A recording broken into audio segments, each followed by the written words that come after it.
পাথর থেকে বাদ দিতেছেন বাদ? কি কারণে?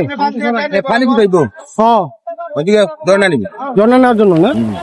প্রথমে আমি ভেবেছিলাম এরা পর্যটক, পরে দেখি না এরা পাথর নিয়ে কি একটা যেন করছে। যাই হোক, এত জায়গা থাকতে নদীর মাঝখানে এদের কাজটা। সুপ্রিয় বন্ধুরা, আসসালামু আলাইকুম, আশা করি সকলে ভালো আছেন। আপনারা একটু আগে দেখতে পেলেন যে এই ভদ্রলোক তার দলবল নিয়ে পাথরগুলো এক সাইড করছে।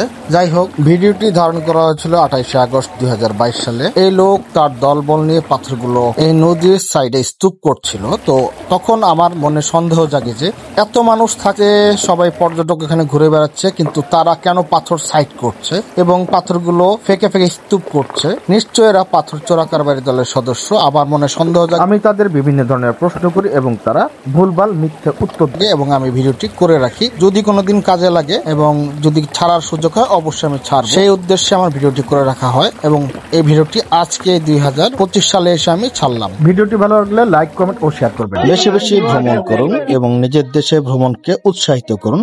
তো বন্ধুরা, সবাই ভালো থাকবেন, সুস্থ থাকবেন। দেখা হবে আগামী পর্বে। আল্লাহ হাফেজ, আসসালামু আলাইকুম।